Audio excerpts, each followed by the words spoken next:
pada pelajaran tema 2 Persatuan dalam Perbedaan, subtema 2 Bekerja sama mencapai tujuan, pembelajaran keempat.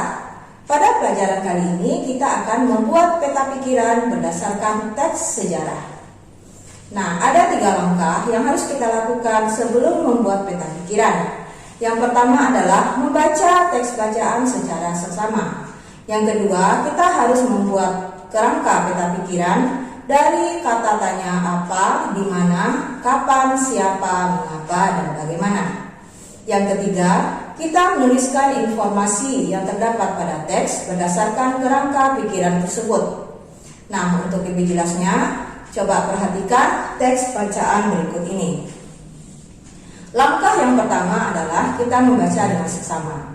Yang kedua, siapkan kerangka peta pikiran seperti pada gambar berikut ini.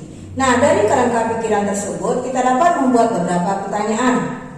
Adalah yang pertama, apa diketahui tentang perjanjian Linggarjati? Jawabannya adalah perundingan antara Indonesia dengan Belanda di Linggarjati, Jawa Barat, yang tujuannya untuk menentukan status kemerdekaan Indonesia.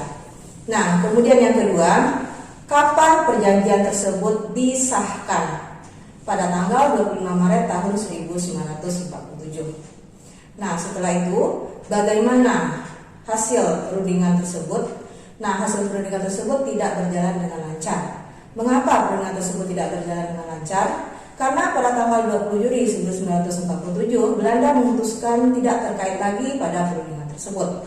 Kemudian kita menggunakan kata tanya siapa. Siapa pimpinan Belanda di Indonesia? Adalah Dr. G.H.J. Van Noort.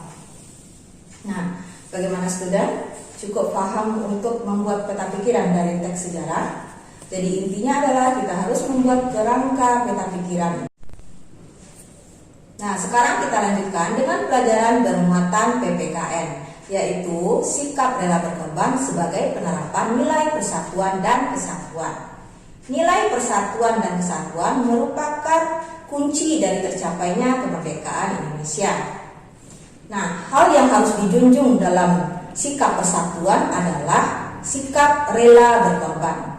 Nah, sikap rela berkorban dapat kita lihat dari banyaknya para pejuang yang gugur di medan perang.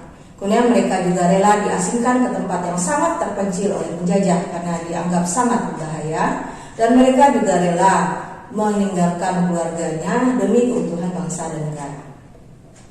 Nah, dari sikap rela berkorban ini terdapat nilai rasa tanggung jawab dan cinta tanah air atau nasionalisme.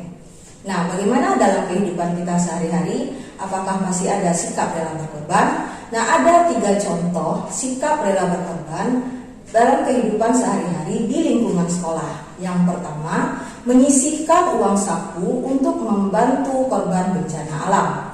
Yang kedua, membersihkan kelas setelah jam pelajaran sekolah. Yang ketiga, rela mengorbankan waktu bermain untuk belajar bersama teman. Nah, bagaimana dengan student teacher? Apakah pernah melakukan hal-hal tersebut? Nah, jawab pertanyaannya di kolom komentar ya. Nah, sampai di sini dulu pembelajaran kita hari ini. Jangan lupa like, share, and subscribe. Goodbye student.